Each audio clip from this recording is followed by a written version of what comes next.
আমরা জানি x to the power n এর ইন্টিগ্রেশন হয় x to the power n plus 1 divided by n plus 1 plus c। আচ্ছা, x to the power n এর integration, আচ্ছা x to the power n এর হচ্ছে integration কি হয়, এটা হয় হচ্ছে x to the power n plus 1 divided by n plus 1 plus c। এখন এই ধারণাটি বা এই ফর্মেটটি ব্যবহার করে এখন আমরা নির্ণয় করব 1 এর ইন্টিগ্রেশন। 1 এর ইন্টিগ্রেশন 1।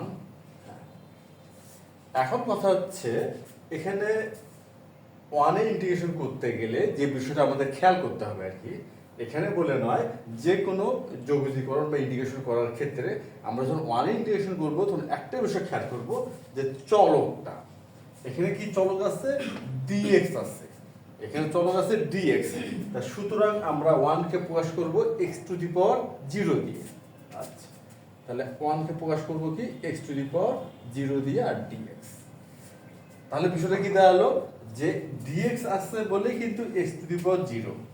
এখন কথা হলো এখানে যদি dz থাকতো, আচ্ছা আমরা একটু দেখি, এখানে যদি থাকতো dz সেক্ষেত্রে আমরা কি করতাম, সেই ক্ষেত্রে 1 কে প্রকাশ করতাম z টু দি পাওয়ার 0 দিয়ে, z টু দি পাওয়ার 0 দিয়ে। এখন এই যে x to the power n আর এটা হলো x টু দি পাওয়ার 0, তাহলে আমরা অনায়াসে x to the power n এর যে ইন্টিগ্রেশন করার যে ধারণা বা ফরম্যাট সেটা ক্ষেত্রে আমরা ব্যবহার করতে পারি। ব্যবহার করলে আমরা পাবো কি x to the power 0 plus 1 divided by 0 plus 1 plus c, অর্থাৎ হচ্ছে x প্লাস c।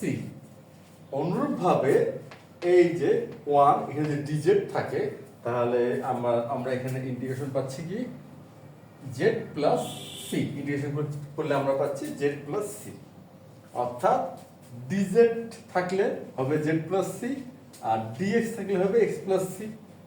এখন এখান থেকে তো আমরা ধারণা নিতে পারি যে d থিটা থাকতো তাহলে কি হতো থিটা প্লাস। আচ্ছা, তাহলে আমরা এটা পেয়ে গেলাম 1 এর ইন্টিগ্রেশনের ধারণা, যেটা হচ্ছে x প্লাস c।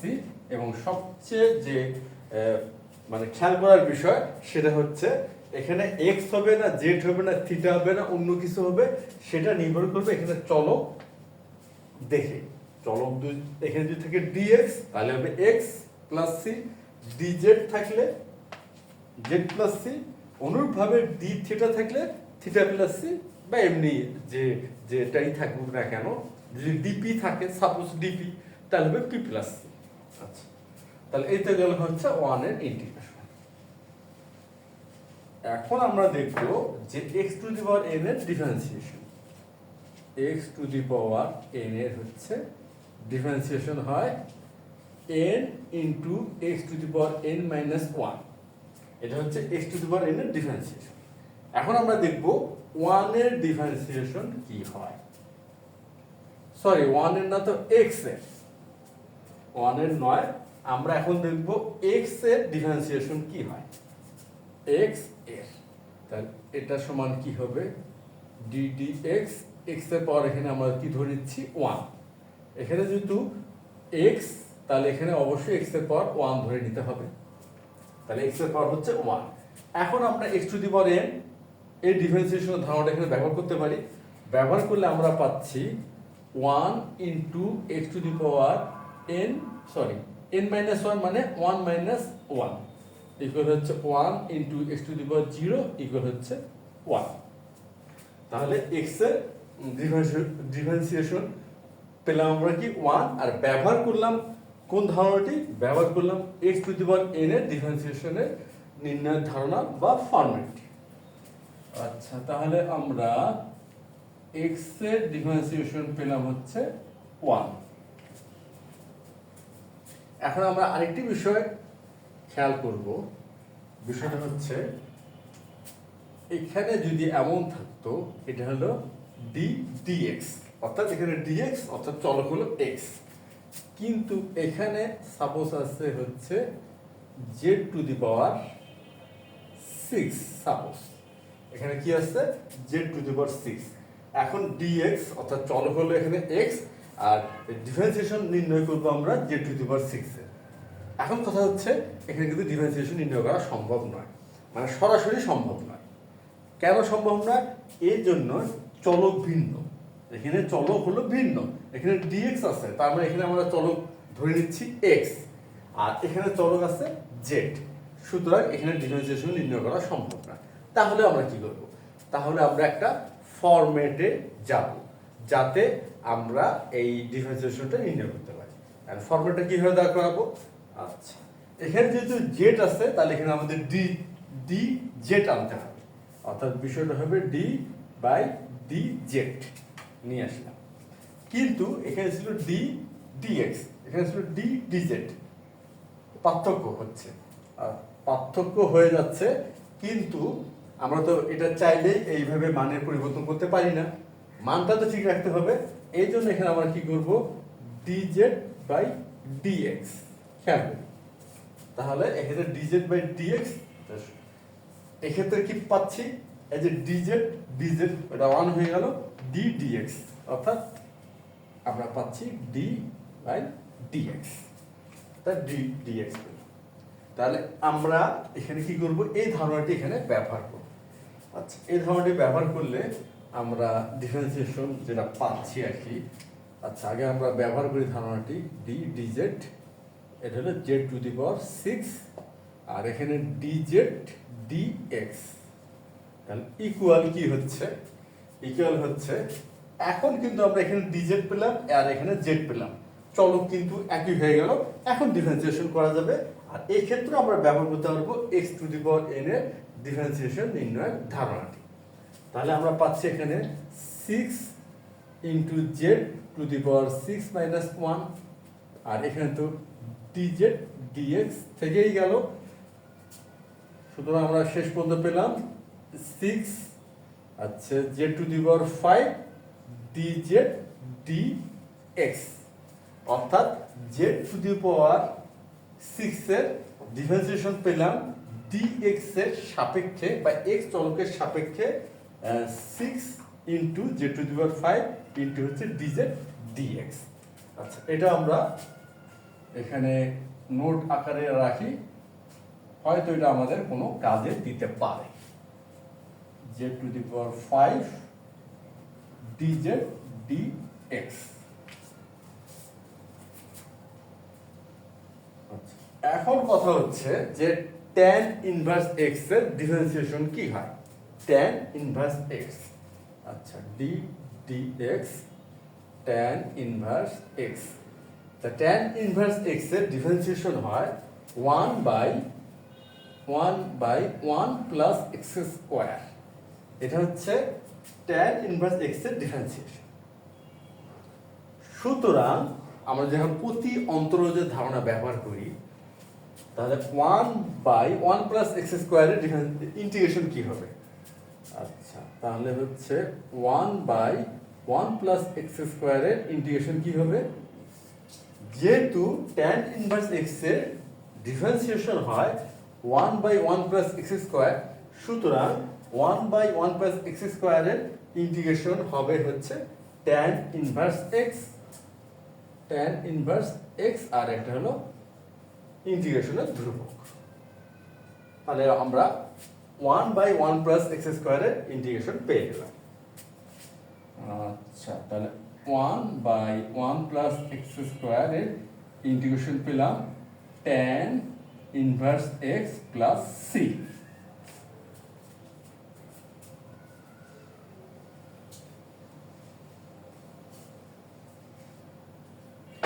এই তো গেল আমাদের প্রাথমিক কিছু ধারণা, যে ধারণাগুলো আজকে আমরা ব্যবহার করব। আচ্ছা, এখন আমরা দেখব যে আমাদের গাণিতিক সমস্যাটি আজকে কি ধরনের, আর এই ক্ষেত্রে আমরা কিন্তু ব্যবহার করব বা এই গাণিতিক সমস্যার সমাধানে ব্যবহার করব প্রতিস্থাপন পদ্ধতি। আচ্ছা, তাহলে দেখে নিচ্ছি যে আজকে আমরা কি নির্ণয় করব। আজকে আমরা ইন্টিগ্রেশন করব এই ফাংশনটির। সেই ফাংশনটি কি? ফাংশনটি হচ্ছে এমন যে এটা তো ইন্টিগ্রেশনের সাইন, যে root over x divided by 1 plus cubic root x dx নির্ণয় করো, অর্থাৎ এই ফাংশনটির আজকে আমরা ইন্টিগ্রেশন নির্ণয় করব। তাহলে আমরা এখন সমাধানটা শুরু করতে পারি। সমাধান, তাহলে এখানে আমাদের দেওয়া আছে, ইন্টিগ্রেশনের সাইন দিলাম, root over x divided by 1 plus cubic root x, এটা হচ্ছে ডিএক্স। আচ্ছা, আমরা তো এখানে ব্যবহার করবো হচ্ছে প্রতিস্থাপন পদ্ধতি। তাহলে আমরা এখন প্রতিস্থাপন পদ্ধতি শুরু করতে পারি। আচ্ছা, শুরু করি যে আমরা প্রতিস্থাপিত করব কোনটিকে, এই যে আমরা প্রতিস্থাপিত করব x টু দি পাওয়ার 1/6 সমান z ধরে। আমরা কি প্রতিস্থাপন করার সুবিধার্থে আর কি, বা যেহেতু আমরা একটা প্রতিস্থাপন পদ্ধতি ব্যবহার করব, এর জন্য আমরা এখানে একটা ধরে নিচ্ছি যে x টু দি পাওয়ার 1/6 সমান z, এটা আমরা ধরে নিলাম। এখন আমরা উভয় পক্ষকে পাওয়ার যদি 6 দেই, উভয় পক্ষে পাওয়ার কত নিলাম? 6 নিলাম, এটা হলো পাওয়ার 6 নিলাম। আচ্ছা, আমরা জানি পাওয়ার উপর পাওয়ার থাকলে কি হয়? গুণ হয়, অর্থাৎ 1/6 গুণন 6 হবে হচ্ছে 1। 1/6 গুণন 6 কি হয়? 1। তাহলে এখানে হয়ে যাচ্ছে x, তাহলে বা x সমান z টু দি পাওয়ার 6। তাহলে আমরা অবশেষে x সমান পেলাম কি? z to the power 6। এখন কথা হচ্ছে আমরা x চলককে তো মানে প্রতিস্থাপিত করব হলো z টু দি পাওয়ার 6 দিয়ে, এটা তো বোঝা গেল, বা এটা আমাদের দাঁড়াইলো। এখন কথা হচ্ছে যে তাহলে dx কে প্রতিস্থাপিত করব কি দিয়ে? dx যেহেতু চলক পরিবর্তিত হয়ে গেছে, x এর পরিবর্তে z চলক আসছে, তাহলে dx এর পরিবর্তে আমাদের আনতে হবে dz। এজন্য আমরা কি করব? উভয় পক্ষের ডিফারেন্সিয়েশন নির্ণয় করব। তাহলে এখন আমরা ডিফারেন্সিয়েশন নির্ণয় করি, d dx, এটা হলো x ইকুয়াল হচ্ছে d dx z to the power 6। এখন একটা বিষয় খেয়াল করি, x এর ডিফারেন্সিয়েশন কি হয়?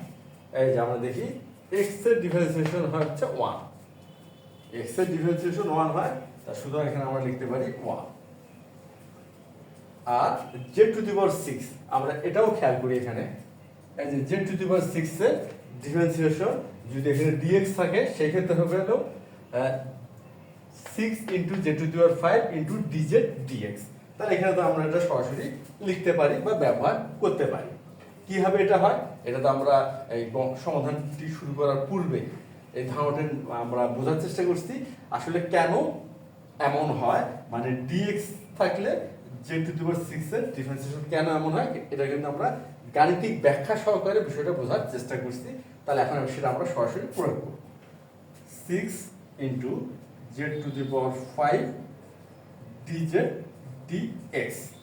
তাহলে অতএব dx সমান আমরা পাচ্ছি z 6 into z to the power 5 dz। কেন? এই যে dx এখানে ছিল, আমরা এখানে 1 এর সাথে গুণ করলাম, তাহলে dx সমান কিন্তু এটা আমরা পেয়ে গেলাম। এই যে dx সমান আমরা এখানে, তাহলে dx প্রতিস্থাপিত হবে হচ্ছে 6 into z to the power 5 dz দ্বারা, আর x প্রতিস্থাপিত হবে হচ্ছে z টু দি পাওয়ার 6 দ্বারা। এখন তাহলে আমরা প্রতিস্থাপন প্রক্রিয়াটা শুরু করতে পারি। তাহলে এখন এটাকে আমরা লিখে নিচ্ছি root over x divided by 1 plus cubic root x, এটা হলো dx। এখন আমরা প্রতিস্থাপন শুরু করব। আচ্ছা, x এর স্থলে আমরা কি লিখব? x এর স্থলে লিখব হলো z টু দি পাওয়ার 6। এই যে খেয়াল করি, এই যে x এর স্থলে আমরা লিখব হলো z টু দি পাওয়ার 6। তাহলে এখানে z টু দি পাওয়ার 6 লিখলাম। এখন কথা হচ্ছে রুট, এই যে রুট যে সাইনটা আছে, এটার মানে কিন্তু 1/2, অর্থাৎ 1/2 এই বর্গমূলের এই চিহ্ন দ্বারা আমরা এটা বুঝাই। তাহলে আমরা এই বর্গমূলের চিহ্নের পরিবর্তে অবশ্যই লিখতে পারবো 1/2। তাহলে আমরা এখানে লিখি 1/2। আর dx এর স্থলে আমরা পাচ্ছি কি 6 into z to the power 5 dz। আচ্ছা, 1 তো এটা তো হয়ে গেল, লবের কাজ আমরা হয়ে গেল, লবে আমরা প্রতিস্থাপন করলাম। এখন হরে আমরা পাচ্ছি এটা 1 তো 1ই থাকতেছে, আর এক্স এর স্থলে আমরা কি পাচ্ছি জেড টু দি পাওয়ার 6, তাহলে এখানে আমরা লিখবো হলো জেড টু দি পাওয়ার 6। আর কথা হচ্ছে এটা হচ্ছে কিউবিক রুট, এটা সমান সমান হয় হলো 1/3। তাই যে কিউবিক রুটের যে চিহ্নটা এটা সমান আমরা জানি 1/3, এই জন্য এখানে আমরা লিখি 1/3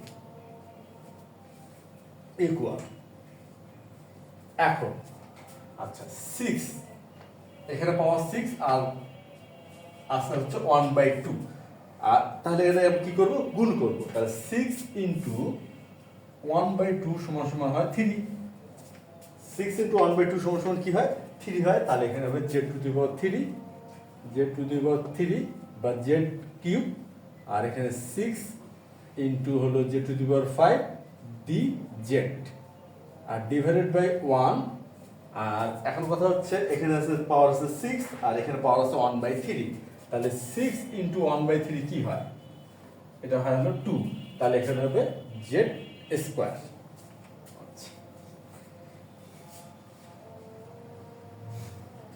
তাহলে আমরা পাচ্ছি এখানে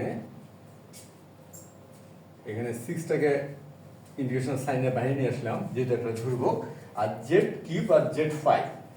তাহলে এখানে কি হবে, গুণের সময় আমরা জানি সূচক বা পাওয়ারগুলো যোগ হয়। তাহলে 3 আর 5 যোগ করলে হবে 8। তাহলে হবে এখানে z to the power 8 divided by 1 plus z square, আর এখানে থাকলো ডি জেড। মোটামুটি আমাদের একটা ফরম্যাট চলে আসছে। এখন কথা হচ্ছে আমরা যে অবস্থা চলে আসছি এখন আর কি, এই অবস্থা থেকে বা ফাংশনটির এই অবস্থা থেকে আমরা কি সরাসরি ইন্টিগ্রেশন করতে পারবো ফাংশনটির এই অবস্থা থেকে? না, ইন্টিগ্রেশনটা ডিফারেন্সিয়েশনের মতো না। যে ডিফারেন্সিয়েশন কি, ফাংশনের যে কোনো অবস্থা থেকে মোটামুটি ওটা ডিফারেন্সিয়েশন করা যায়, কিন্তু ইন্টিগ্রেশনের ক্ষেত্রে সেটা হয় না। ইন্টিগ্রেশনের ক্ষেত্রে কি করতে হয়, এমন একটা ফরম্যাটে ফাংশনটাকে এমন একটা ফরম্যাটে নিয়ে আসতে হয় যাতে আমরা সেটা ইন্টিগ্রেশন করতে পারি। কেন ইন্টিগ্রেশন আমরা প্রতি অন্তরজের ধারণা ব্যবহার করি, আর যে একটা ফাংশনের যে অবস্থায় আমরা সাধারণত প্রতি অন্তরজের ধারণা দাঁড় করাতে পারি না, সেই অবস্থায় আমরা সেটা ইন্টিগ্রেশন বা যৌগীকরণ করতে পারি না। সেই অবস্থাতে আমরা করতে পারবো যখন আমরা প্রতি অন্তরজের ধারণা দাঁড় করাতে পারবো। এর জন্য ইন্টিগ্রেশন করার ক্ষেত্রে আমরা যে কাজটা করে থাকি, যে প্রতি অন্তরজের ধারণা ব্যবহার করা যায় বা আনা যায়, ওই অবস্থাতে ওই ফাংশনটাকে নিয়ে যাওয়ার চেষ্টা করি, যেটাকে আমরা বলি ফরম্যাটিং করা। তার এই ক্ষেত্রেও আমাদের এই কাজটি করতে হবে যে এই যে ফাংশনের যে অবস্থা আমরা নিয়ে আসতে পারছি, এটাকে আমরা ওই ফরম্যাটটাকে প্রতি অন্তরজের ধারণা ব্যবহার করা যায় ওই আকারে নিয়ে যেতে হবে বা নিয়ে যাওয়ার আমরা চেষ্টা করব। আর সেটা কি হবে বা কি করবো এই ক্ষেত্রে, আমরা এই বিষয়টি একটু আলাদাভাবে বোঝার চেষ্টা করি যে এখানে আসলে কিভাবে ফরম্যাটটা নিয়ে আসা যায়। এখন আমরা দেখি হরে আছে কি 1 প্লাস জেড স্কোয়ার, হরে কি আছে 1 প্লাস জেড স্কোয়ার। এখন আমরা চেষ্টা করব 1 প্লাস জেড স্কোয়ার দিয়ে এই যে জেড টু দি পাওয়ার 8 কে দাঁড় করাইতে। আচ্ছা সেটা কি হবে, আচ্ছা ব্যাপারটা দেখি। এখানে আমরা প্রথমে 1 প্লাস জেড স্কোয়ার লিখলাম। এখন কথা হচ্ছে যে এই যে জেড স্কোয়ার আছে আর এখানে জেড টু দি পাওয়ার 8 আছে, তাহলে এখানে আমরা জেড টু দি পাওয়ার যদি 6 নেই তাহলে কিন্তু আমরা জেড টু দি পাওয়ার 8 পেয়ে গেলাম। কিন্তু এখানে কিন্তু একটা জেড টু দি পাওয়ার 6ও চলে আসলো, জেড টু দি পাওয়ার কি আসলো 6 আসলো। অর্থাৎ এখানে যদি আমরা minus z to the power 6 নেই, আচ্ছা এখানে জেড টু দি পাওয়ার 8 সমান লিখি নেই, তাহলে কিন্তু আমাদের জেড টু দি পাওয়ার 8 ঠিক থাকলো। এই যে দেখি জেড টু দি পাওয়ার 6 এর সাথে 1 গুণ হলো, তাহলে জেড টু দি পাওয়ার 6 আর জেড টু দি পাওয়ার 6 এর সাথে জেড স্কয়ার গুণ করলাম, তাহলে হচ্ছে জেড টু দি পাওয়ার 8। যে জেড টু দি পাওয়ার 8 কে আমরা এভাবে মানে ফরম্যাট করার চেষ্টা করলাম আর কি, কিন্তু এটাতে কি হলো আমাদের জেড টু দি পাওয়ার 6 অতিরিক্ত আসলো, আমরা এর জন্য এখানে বিয়োগ করলাম জেড টু দি পাওয়ার 6। কিন্তু কথা হচ্ছে যে এইটা তো থাকবে হলো লবে, আমরা যখন এই হরটাকে ঠিক রেখে লবটাকে বিশ্লেষণ করব তাহলে এখানে কিন্তু শুধু পাবো জেড টু দি পাওয়ার 6, আর এই ক্ষেত্রে আমরা প্রতি অন্তরজের ধারণা ব্যবহার করতে পারবো। কিন্তু এখানে কিন্তু z to the power 6 divided by 1 plus z square থাকবে। এই ক্ষেত্রে আমরা কি করব, তাহলে এই জেড টু দি পাওয়ার 6 কেও কি করব 1 প্লাস জেড স্কয়ার দ্বারা দাঁড় করার বা ফরম্যাট দেওয়ার চেষ্টা করব। হ্যাঁ সেটা কি হবে, আচ্ছা এখানে আমরা লিখি 1 প্লাস জেড স্কোয়ার আর এইখানে দেই 4, এখানে দিলাম কি 4। এখন তাহলে কি হচ্ছে, এখানে জেড টু দি পাওয়ার 4 হবে 1 এর সাথে গুণ করলে minus z to the power 4, আর এখানে হবে minus z to the power 6। তাহলে এই যে এখানে কিন্তু এইটা গুণ করলে minus z to the power 6 হয়ে যাচ্ছে। তাহলে এখানকার plus z to the power 6, এখানকার minus z to the power 6, সেটা 0 হয়ে গেল, কিন্তু অতিরিক্ত চলে আসলো minus z to the power 4। এই জন্য এখানে আমাদের কি করতে হবে, plus z to the power 4 করতে হবে। তারপরে এই আগের এই যে দুটি যে অবস্থা আমরা দাঁড় করেছি, প্রথম অবস্থা আর দ্বিতীয়, এখানেও আমরা 1 প্লাস জেড স্কোয়ার দিয়ে এই জেড টু দি পাওয়ার 4 কে দাঁড় করানোর চেষ্টা করি। সেটা কি হবে, আচ্ছা এখানে আমরা 1 প্লাস জেড স্কোয়ার লিখলাম, আর এখানে দিলাম আমরা লিখলাম স্কোয়ার দিলাম। এখন কি হলো, এই যে জেড স্কোয়ার আর জেড স্কোয়ার গুণ করলে হবে plus z to the power 4, অর্থাৎ এখানে minus z to the power 4 ছিল, এখানে plus z to the power 4, তা 0 হয়ে গেল, কিন্তু অতিরিক্ত আসলে হচ্ছে জেড স্কোয়ার। এন্ড জেড স্কোয়ারকে আমরা ম্যানেজ করবো কি, এখানে তাহলে একটা মাইনাস জেড স্কোয়ার দিই, আর এই জেড স্কোয়ারকে যদি 1 প্লাস জেড স্কোয়ার দিয়ে আমরা আনার চেষ্টা করি, তাহলে কি হবে, এখানে আমরা 1 প্লাস জেড স্কোয়ার দিলাম, আর তাহলে জেড স্কোয়ারের বদলে এখানে যদি 1 লিখি, এখন দেখি 1 দিয়ে এই যে জেড স্কোয়ারকে যদি গুণ করি, তাহলে মাইনাস জেড স্কোয়ার হয়ে যায়। আচ্ছা, কিন্তু অতিরিক্ত একটা -1 চলে আসে, তাহলে -1 চলে আসলো, তাহলে এখানে আমরা +1 দিলাম। এখন যদি আমরা এই অংশটুকুর এই যে একটা অংশটুকু আসলো, এটার ক্যালকুলেশন করি বা হিসাব করি, আমরা কিন্তু জেড টু দি পাওয়ার 8 পেয়ে যাব। কি হবে, আচ্ছা আমরা একবার যাচাই করে দেখি যে আসলে যে এই যে আমরা যেভাবে ফরম্যাটটা দাঁড় করাইছি, এই ফরম্যাটটা যে জেড টু দি পাওয়ার 8 এর সমান কি না। এখন আমরা করি নর্মাল, আমরা গুণের ধারণা ব্যবহার করি আর কি।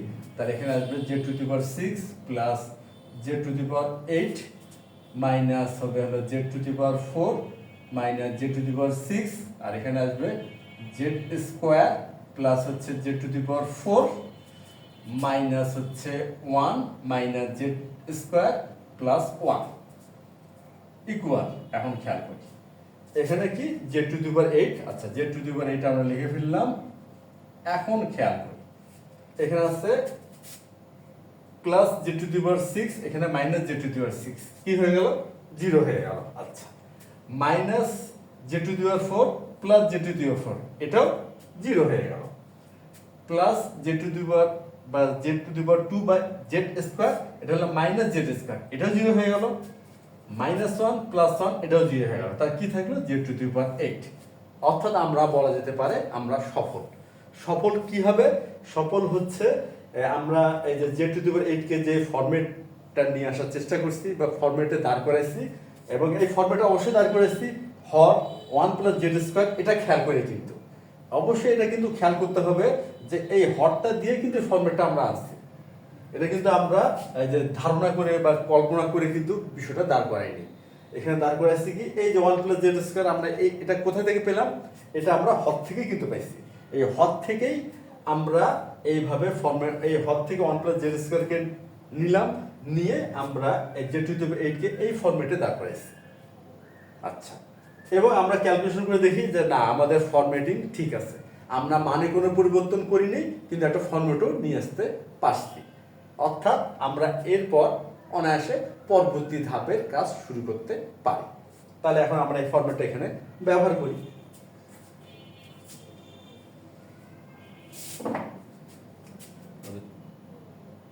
ইকুয়াল, এখানে লিখে 6, ইন্ডিকেশনের সাইন দিলাম, আর এখানে দিলাম হচ্ছে সেকেন্ড ব্র্যাকেট। তাহলে এখানে লিখবো আমরা z to the power 6 into 1 plus z square minus z to the power 4 into হচ্ছে 1 plus z square plus z square into হচ্ছে 1 plus z square minus 1 into হচ্ছে 1 প্লাস জেড স্কোয়ার প্লাস 1 আর divided by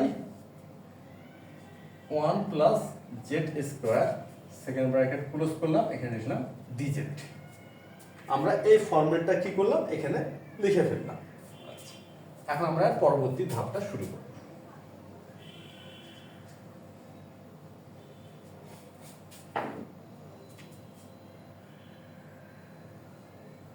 equal, এখানে তো 6 থাকলোই, এখানে আমরা second bracket দিলাম, sorry second ব্র্যাকেটটা পরে দিয়ে আগে ইন্টিগ্রেশনের সাইন দিব। এখন ইন্টিগ্রেশনের সাইন দিলাম, তা এখন সেকেন্ড ব্র্যাকেটটা ব্যবহার করতে পারি। আচ্ছা, এখন আমরা কি করব, লবটাকে বিশ্লেষণ করব হরটাকে ঠিক রেখে, অর্থাৎ প্রতীকেতে এই হরটা নিব। আচ্ছা, বিষয়টা কি, বিষয়টা হলো এমন, যেমন a plus b plus c, suppose এখানে আছে হচ্ছে এক্স প্লাস ওয়াই, তাহলে এখানে আমাদের আছে a plus b plus c divided by x plus y. এই ঘনসূত্রটি চাইলে আমরা লবটা আলাদা করে নিচ্ছি, হরটা ঠিক রাখবো অবশ্যই। তাহলে a by x plus y plus b by x plus y plus c by x plus y. আমরা এভাবে কিন্তু কি করলাম, লবটাকে বিশ্লেষণ করলাম, হরটাকে কিন্তু ঠিক রেখে। এখন যদি আমরা ভগ্নাংশ যোগের যে ধারণাটা সেটা এখানে ব্যবহার করি, অর্থাৎ ভগ্নাংশের যোগগুলো করি আর কি, এটা যোগ করি, তাহলে কিন্তু আমরা এই অবস্থাতেই ফেরত আসবো, বা তার এর মানটা কিন্তু এটাই হবে। আমরা যারা ভগ্নাংশের যোগের এই নিয়মটা জানি, বা নিয়মটা সবসময় আমরা তো সাধারণত ব্যবহার করেই থাকি, এখানে আমরা ব্যবহার করি কিন্তু এটা পেয়ে যাব।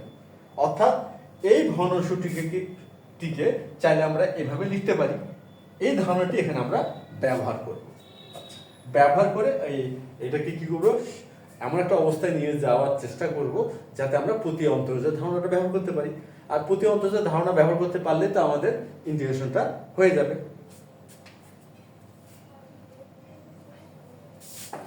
আচ্ছা, এখন আমরা লিখব z to the power 6 into হচ্ছে 1 plus z square divided by হরটাকে ঠিক রাখবো, তাহলে এখানে হবে 1 প্লাস জেড স্কোয়ার, তারপরে minus z to the power 4 into হচ্ছে 1 plus z square divided by 1 plus z square, তারপরে পদটা হবে z square into 1 plus z square divided by 1 plus z square, তারপরে minus 1 into 1 plus z square divided by 1 plus z square, আর হচ্ছে plus 1 by 1 plus z square, second bracket close করলাম, তারপর এখানে নিলাম ডিজেড। নিশ্চয় বিষয়টা বোঝা গেছে। এখানে কি করলাম, হরটাকে আলাদা করে নিলাম, কিন্তু লবটাকে আলাদা করলাম, এই লবের প্রতিটি অংশকে আমরা আলাদা করলাম, বা লবের প্রতিটি পদকে আমরা আলাদা করলাম, হরটা ঠিক রেখে। আর ধারণাটা কিন্তু ওই ধারণাটাই, যে এখানে যদি আমরা এখন ভগ্নাংশের যোগ করি, ভগ্নাংশের যোগের ধারণা বা যোগ করি, আমরা এই অবস্থায় কিন্তু চলে আসবো, অর্থাৎ এই দুটি আসলে সমমান।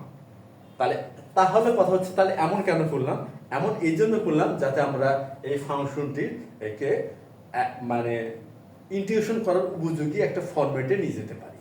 আচ্ছা, এখন আমরা পাবো কি, এখানে তো 6 ইন্টিগ্রেশন সাইন সেকেন্ড ব্র্যাকেট, এই যে 1 plus z square divide by 1 plus z square, এটা হবে z to the power 6 minus, তারপর দেখি 1 plus z square divide by 1 plus z square, এখানে পাবো z to the power 4 plus, এখানেও ঠিক তাই 1 plus z square 1 plus z square ভাগ করলে হচ্ছে 1, তাহলে আমরা পাচ্ছি জেড স্কয়ার। এখানেও ঠিক তাই 1 প্লাস জেড স্কয়ার ভাগ 1 প্লাস জেড স্কয়ার, এখানে পাচ্ছি -1, আর এখানে যা আছে তাই 1 বাই 1 প্লাস জেড স্কয়ার, আর এখানে ডিজেড। এখন আমরা যদি খেয়াল করি, যাদের আর কি ইন্টিগ্রেশনের ধারণা আছে, বা যেখানে আমরা জানি যে ইন্টিগ্রেশন আসলে মূলত প্রতি অন্তর্জাল ধারণা, এখন আমাদের ফাংশনটি যে অবস্থায় আসছে আর কি, যে ফরম্যাটটা দাঁড় করাতে পারছি ফাংশনটির, আর এই ফরম্যাট থেকে কিন্তু আমরা খুব সহজে প্রতি অন্তর্জাল ধারণা ব্যবহার করতে পারি। কেননা আমরা z to the power n এর ইন্টিগ্রেশনের ধারণা জানি, 1 এর ইন্টিগ্রেশনের ধারণা জানি, এবং 1 বাই 1 প্লাস জেড স্কোয়ার এই ফরম্যাটেরই ইন্টিগ্রেশনের ধারণা আমাদের জানা আছে, কেন প্রতি ক্ষেত্রে এখানে আমরা প্রতি অন্তর্জাল ধারণা ব্যবহার করতে পারতেছি। অর্থাৎ আমরা কিন্তু ফাংশনটিকে এমন একটা ফর্মেটে নিয়ে আসতে পারছি অবশেষে, যাতে এখানে প্রতি অন্তর্জাল ধারণা ব্যবহার করার মাধ্যমে এটা ইন্টিগ্রেশন করা সম্ভব হয়। এখন তাহলে আমরা প্রতি অন্তর্জাল ধারণা ব্যবহার করব এবং ইন্টিগ্রেশনটা করে ফেলবো। আচ্ছা, এখন তাহলে আমরা প্রতি অন্তর্জাল ধারণা ব্যবহার করি। এখানে 6, আচ্ছা এখানে থার্ড ব্র্যাকেট দিলাম। এখন আমরা ইন্টিগ্রেশন করা শুরু করি। জেড টু দি পাওয়ার 6, তাহলে z to the power n এর ইন্টিগ্রেশন কি হবে, বা x to the power n এর ইন্টিগ্রেশন হয় x to the power n plus 1 divided by n plus 1। তাহলে z to the power n, তাহলে z to the power n plus 1 divided by n plus 1, আর এখানে আছে Z to the power 6। সুতরাং আমাদের হবে z to the power 6 plus 1 divided by 6 plus 1 minus একই এখানে 4 আছে, তাহলে 4 থাকলে হবে z to the power 4 plus 1 divided by 4 plus 1, আর এখানে কি আছে 2 আছে 2। তাহলে আমরা পাচ্ছি জেড টু দি পাওয়ার এখানে হচ্ছে 2 প্লাস 1 ডিভাইডেড বাই 2 প্লাস 1। তারপর এখানে মাইনাস 1 আছে, মাইনাস 1 অর্থাৎ 1 হচ্ছে ডিজেড এর সাপেক্ষে, এখানে মাইনাস 1, যাই হোক মাইনাস, তাহলে মাইনাস সাইনটা দিলাম। আর 1 এর ইন্টিগ্রেশন কি হয়, এখানে আমরা দেখি ডিজেড আছে, তা ডিজেড যেহেতু আছে তাহলে 1 এর ইন্টিগ্রেশন হবে জেড, আচ্ছা Z, R 1 by 1 plus z square. আমরা কিন্তু এই সমাধান করার শুরুতেই যে আমরা একটা বিষয় দেখছি যে 1 বাই 1 প্লাস এক্স স্কয়ারের ইন্টিগ্রেশন হয় tan ইনভার্স এক্স। তাহলে 1 বাই 1 প্লাস জেড স্কয়ারের ইন্টিগ্রেশন কি হবে tan ইনভার্স জেড। তাহলে tan ইনভার্স জেড, আর থার্ড ব্র্যাকেট ক্লোজ করলাম, আর একটা ইন্টিগ্রেশন ধ্রুবক দিলাম সি। আমাদের কিন্তু ইন্টিগ্রেশনটা হয়ে গেছে। ইন্টিগ্রেশনের যে মূল কাজটা, সেই কাজটা কিন্তু আমরা করে ফেলতে পারছি।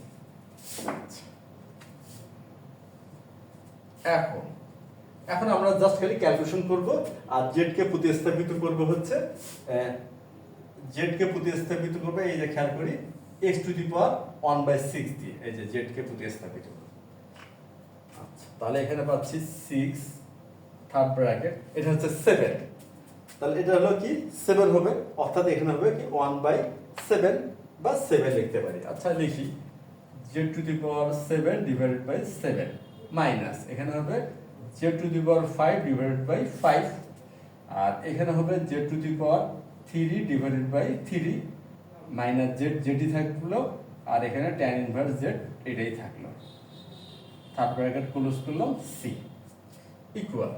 এখন আমরা যে কাজটি করব, জেড এর স্থলে জেড এর আমরা স্থাপন করব হচ্ছে x to the power 1/6। Z কে প্রতিস্থাপিত করব কি দ্বারা, x টু দি পাওয়ার 1/6 দিয়ে। আচ্ছা, এখন এই কাজটি আমরা করব 6, এখানে হলো থার্ড ব্র্যাকেট, আর এখানে 7 আছে, তো 7 কে লেখা যেতে পারে 1/7। এখন একটা বিষয় খেয়াল করি, এটা হলো জেড টু দি পাওয়ার 7 ইকুয়াল, আর জেড কে প্রতিস্থাপিত করব কি x টু দি পাওয়ার 1/6 দিয়ে। তাহলে এখানে লিখি x টু দি পাওয়ার 1/6, এখানে হলো 7, তাহলে z to the 1/6 to the power 7। তাহলে এই যে পাওয়ার, এই পাওয়ার কি হবে, গুণ হবে। আচ্ছা, গুণ হলে আমরা কি পাচ্ছি x to the power x to the power 7/6, এই দুটি গুণ করলাম, গুণ করে পেলাম 7/6। তাহলে এখানেও কিন্তু ঠিক তাই হবে। আচ্ছা, তাহলে এক্ষেত্রে আমরা লিখতে পারি যে x to the power 7/6 minus 5 divided by 5, তাহলে এটা আমরা লিখতে পারবো 1/5, আর জেড এর স্থলে কি লিখবো x টু দি পাওয়ার 1/6, আর এখানে জেড এর পাওয়ার কি আছে 5, তাহলে হবে x টু দি পাওয়ার 5/6, তাহলে এখানে হবে x টু দি পাওয়ার 5/6। আচ্ছা, প্লাস এই যে 3 আছে, তাহলে এখানে পাচ্ছি আমরা 1/3 আছে, এখানে আমরা পাচ্ছি 1/3, আর এখানে আছে জেড কিউব, আর এখানে জেড কিউব। আচ্ছা, আমরা খেয়াল করি এখানে জেড কিউব ইকুয়াল জেড এর স্থলে লিখব হলো x টু দি পাওয়ার 1/6, আর এখানে হলো 3, এখন যদি গুণ করি তাহলে হবে হাফ। এই যে পাওয়ার পাওয়ার গুণ হবে তাহলে আসলে z to the power half, আর হাফ মানে হচ্ছে বর্গমূল সাইন লেখা যেতে পারে, অর্থাৎ রুট এক্স। তাহলে এখানে আমরা লিখবো কি, এখানে আমরা লিখতে পারবো এই যে জেড কিউবের স্থলে লিখতে পারবো রুট এক্স। আচ্ছা লিখলাম।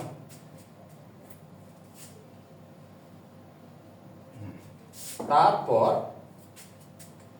মাইনাস আছে জেড, আর জেড এর স্থলে লিখবো x to the power 1/6, 1/6 and plus tan inverse, the tan inverse, আর জেড এর স্থলে কি লিখবো এক্স টু দি পাওয়ার 1/6,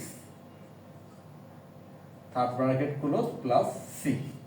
আমাদের কিন্তু ইন্টিগ্রেশনটা অবশেষে আমরা ইন্টিগ্রেশনটা নির্ণয় করে ফেললাম, বা এই যে আমরা নির্ণয় করলাম।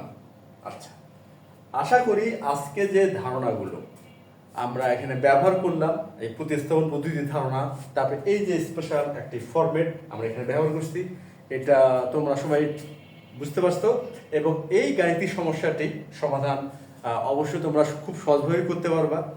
আর এর সাথে আমরা এটাও আশা করতে পারি যে এই ধরনের ফরম্যাট যে ম্যাথ টাইপ যদি ম্যাথ পাওয়া যায়, বা এই টাইপের কোনো আমরা যদি গাণিতিক সমস্যা পাই, অর্থাৎ যোগজীকরণ নির্ণয় করতে দেওয়া হয়, তাহলে এই ধারণাটি আমরা শেষকৃত ব্যবহার করতে পারবো। তাহলে আজ এ পর্যন্তই। ধন্যবাদ তোমাদের সবাইকে।